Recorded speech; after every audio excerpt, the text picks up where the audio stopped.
মানুষ আছে লগে আরো আঙ্গ মুসলমান অনেক মানুষ আছে আমরা হিন্দু মানুষের মাঝে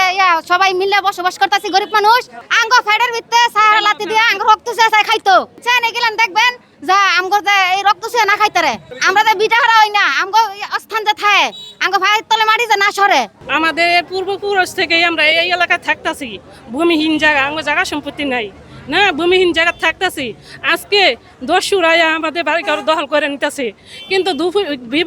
দীপু ভূঁইয়া কথা দিয়ে গেছে আমাদের এই কি ভূমিহীন জায়গা নিজস্ব করে দিবে আজকে আজকে কেন আমরা বাড়ি ছাড়াবো আমাদের একটা থাকার জায়গা কি দেন নিশ্চিত কি দেন জায়গা দেন আমরা তো থাকতে পারি চলাফেরা করতে পারি আমরা সরকারের কাছে আমরা এই আবেদনই করি আমরা আর কিছু চাই না আমাদের একটা মন্দির আছে লক্ষ্মী মন্দির আছে আমরা এই লক্ষ্মী মন্দিরে আমরা বাঁচাতে চাই আমরা বাঁচতে চাই দেশেও বাঁচতে চাই আমার শ্বশুর শাশুড়ি সবাই এখানে বসবাস করে গেছে আমাদের বাইরে কোনো ভিটামাটি নাই যার কারণে আমরা ভূমিহীন অরিজিনাল আমরা এখানে থাকি আমাদের আবেদন এটাই থাকবে চেয়ারম্যানের কাছে এমপির কাছে হ্যাঁ দীপু ভূঁইয়ার কাছে যে উনি আমাদেরকে আশ্বাস দিয়েছেন যে এই জায়গা আমাদেরকে নিজস্ব করে দিবেন এখন আমাদের আবেদন তার কাছেই থাকবে যে আমাদের এই জায়গা কেন নিচ্ছে কারা নিচ্ছে আমরা কোথায় থাকবো আমাদের নিজস্ব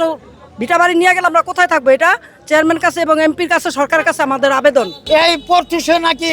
আমগো এই জায়গা নিয়ে বেছে লাগছে তো পর্তুষে আবার পর্তুষ উজ্জ্বল কিছু দালাল চক্র মারছে আজকে আমার লগে ঝগড়া হয়েছে এক দালালে আমার মারধর করছে বলছে যারা নাকি 5% জায়গা আছে হ্যাঁ বলে 60% দিব জায়গা 2% আছে হ্যাঁ বলে 5% দিব পর্তুষের বাবার করতে দিব আমরা থাকি সরকারি জায়গা আমরা সরকারে যদি আমগো একটা চিন্তা ভাবনা করে আমরা যেটুকু পারি সেটুকু নিয়ে আমরা বসবাস করি ছেলে মেয়ে লইয়া এখন আমরা আমগো জায়গা আমরা যে থাকতেছি আমরা আজীবন থাকতে পারি শেষ তহি সেই রহমত আমগো তারেক জিয়ায় কইরা দিব যদি থাকতে না পারে আমরা শেষ বিন্দু রক্তবিন্দু দিয়ে হইলেও আমরা এটা চেষ্টা করবো আমগো মাতৃভূমি থাকতো 1570 জায়গায় 40 শতক জমি থেকে ভূমিদস্যু পরিতোষ 29 শতক জমি খারা দলিল করে নিয়ে গেছে তার বউকে দাতা বানায় পরিতোষের পিছনে আরো অনেক বড় সিন্ডিকেট আছে এই সিন্ডিকেট ভাঙতে হবে নয়তো আমাদের পুরো গ্রামের অনেক ক্ষতি হবে আমি চাই পরিতোষের বিরুদ্ধে দ্রুত ব্যবস্থা নেওয়া হোক এইখানে জন্ম আমার বয়স প্রায় 70 বছর এইখানে আমরা থাকতেছি আমার ছেলে মেয়ে সবাই এখানে বড় হয়েছে কিছু কিছু ভূমিদস্যু পর্তুষ গং উজ্জ্বল আরও তার সাথে গং আছে অনেক লোকেরা আমাদের এই জায়গা নাকি আমরা জানতে পারলাম তারা বিক্রি করে দিছে আমগো আবেদন হইল বাংলাদেশ সরকার প্রধানমন্ত্রী তারেক জিয়া রহমানের কাছে আমগো আবেদন যাতে আমরা এই জায়গাতে থাকতে পারি সেই ব্যবস্থাটা যেন আমগো করিয়া দেয় এই ভূমিদস্যু যাতে এই দেশে না থাকে সেই চিন্তা ভাবনা করে সরকার একটা বিচারের ব্যবস্থা করব যাতে আমরা এই জায়গাতে থাকতে পারি সরকারের কাছে আমগো আবেদন জননন্দিত নেতা জনাব মুস্তাফিজুর রহমান ভূঁইয়া দীপু সাহেব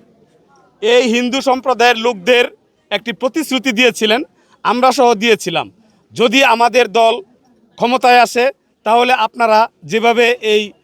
লিসের সম্পত্তিতে বসবাস করতেছেন সেখানে যেন স্থায়ীভাবে বসবাস করতে পারেন সেই ব্যবস্থা করা হবে তারই ফলশ্রুতিতে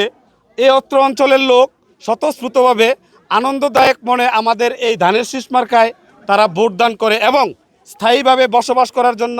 তারা উৎসুরমুখ হয়ে বসবাস করে এখন প্রশ্ন হচ্ছে আমাদের এই অঞ্চলের একজন একজন দুষ্কৃতিকারী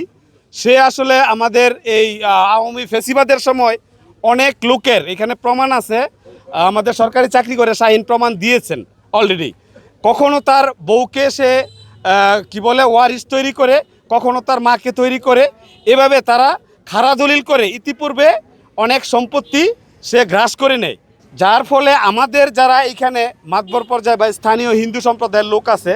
তারা তাকে কয়েকবার সতর্কতা অবলম্বন করে যে তুমি ভালো হয়ে যাও এই লোক সেই ফ্যাসিস্টের ধারাবাহিকতা ধরে রাখতে যে এখন সে 350 লোকের ঘর বাড়ি ভিটা অস্তিত্ব বিলীন করার পায় তারা করতেছে